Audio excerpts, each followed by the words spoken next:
Naam, karibu kwenye tutorial nyingine ya Android kwa lugha ya Kiswahili. Na kwenye tutorial hii sasa tutaweza kujifunza juu ya Android Activity LifeCycle.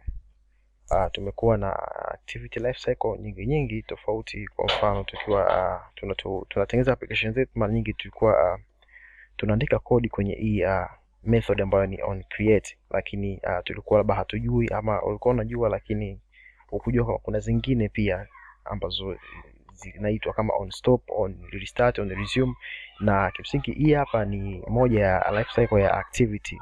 Kwa hiyo hii inakuwa inaitwa pale ambapo application inapoanza kuwa launched. Yani unapo launch application ndio hii method inaanza kuitwa. Kwa hiyo ndio maana tuna set sasa na cast button hapa, kwa sababu tunapo load layout, maana hii hapa ni set content view, ndio ina load layout hii XML file na inaenda kuweka kwenye hii activity yetu. Kwa hiyo tuna hizi life cycle nyingi tofauti. Kwa mfano ukizima simu yako wakati application yako ipo imerun, ile activity inakuwa not visible. Kwa hiyo kama haionekani, basi inakuwa kwenye on stop. Pia kuna on resume, on destroy, pale ambapo una leave unatoka kabisa kwenye application nje. Kwa hiyo tutaangalia hizo activities life cycles kwa kuzioverride. Kwa mfano tuna hii on stop, nitaanza na on start, alafu tutakuja on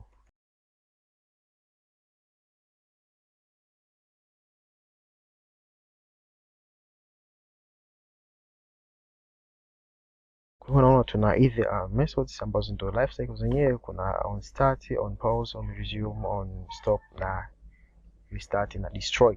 Kwa hiyo application yako sasa inaweza ikajiadjust yenyewe pale ambapo event file inapotokea. Kwa mfano ukileave application inakuwa kwenye on destroy.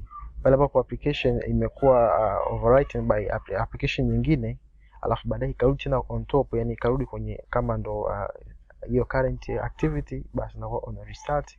Na on stop pale ambapo activity inakuwa not visible, na on resume vile vile tuna resume application hii activity. Vile vile on pause, unapo leave hii activity kwenda kwenye activity nyingine inakuwa on pause, na unavorudi inakuwa ni on resume, lakini baada on create tutakuja hii on start. Kwa jinsi kuona jinsi gani application yako ina react kwenye hizi method, tutatengeneza log ambayo tutaitumia sasa ku display current state ya application kutokana na vitu ambavyo tulikuwa tunafanya kwenye application yetu. Kwa sababu public static final string tag it activity, sema activity state, alafu tunaambia kama ni on stop, on start quarters na on create tutaandika. Kwa hapo tutaandika log, hiyo java util.log, alafu utasema dot unaipa nili kama ni I, alafu hapa tutaweka hiyo tag yetu, weka tag, alafu hapa maneno utayaweka kama niko kwenye message, yani ni message ambayo tutasema on, labda niko kwenye method ya on create, okay, au utaweka semicolon kama hivyo. Kwa hiyo nitakopi hizi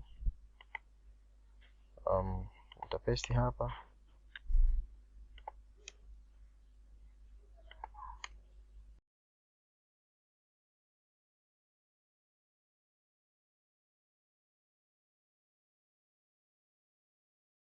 barabara. Kwa hiyo sasa hivi tuta display hii log message hapa chini kwenye hii log cat yetu, au kwenye console hapa chini sehemu hii hapa. Kwa hiyo tuta customize kwa ku edit filter configuration hapa, alafu tutachagua log tag ambayo tunayo. Kwa mfano sema log tag pale niandika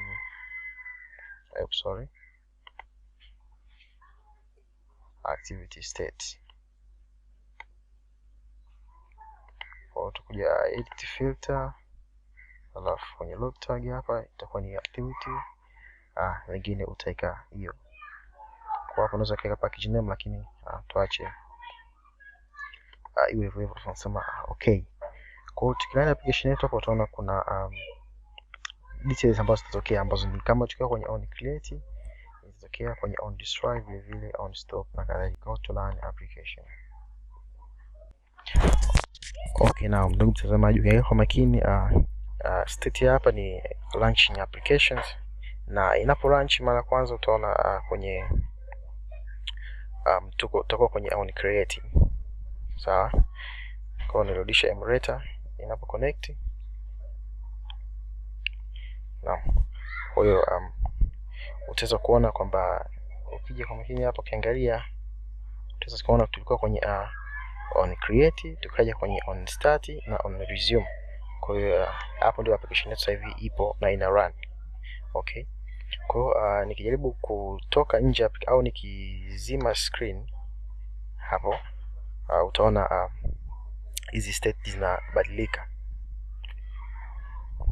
Na unaona screen imeizima na state imebadilika, yani imekuja kwenye on stop sasa hivi, kwa sababu currently activity yetu haipo visible and not visible. Na nikirudi kwenye nikiwasha screen utaona imekuja kwenye on restart, alafu ikaja kwenye start na on resume. Okay, kwa hiyo ni hivyo ni jinsi ya application yetu inaweza ku handle events mbalimbali tukiwa kwenye life cycle mbalimbali. Kwa unaweza kutumia hizi event hizi life cycle methods za activity ku issue different events. Na vile vile nikitoka kabisa nje ya application lakini sijai kill, itakuwa ni imekuja kwenye on pause, na unaona imekuja kwenye on stop. Na nikirudi kwenye application memory yangu naona iko slow kidogo. Nikirudi kwenye application utaona imekuwa on restart, kwa sababu ilikuwa kwenye on stop, imetoka kwenye on restart, imekuja on start, imekuja on resume. Atupate on create kwa sababu on create ishatokea tayari. Kwa nikiterminate kabisa application yangu, utaona imekuja kwenye on destroy. Kwa hiyo terminate application kabisa, utaona terminated, lakini sorry, kutokea ile on destroy ni terminate vibaya. Unatakiwa ukiwa na leave pale inatokea on destroy kama ukibonyeza back button. Okay, kwa hapo tumeishia mwisho wa tutorial hii, na hizi ni life cycles. Kwa hiyo tukutane kwenye tutorial inakuja kwa ajili ya kujifunza mengi na mengi zaidi. Asante kwa hili kwa sasa.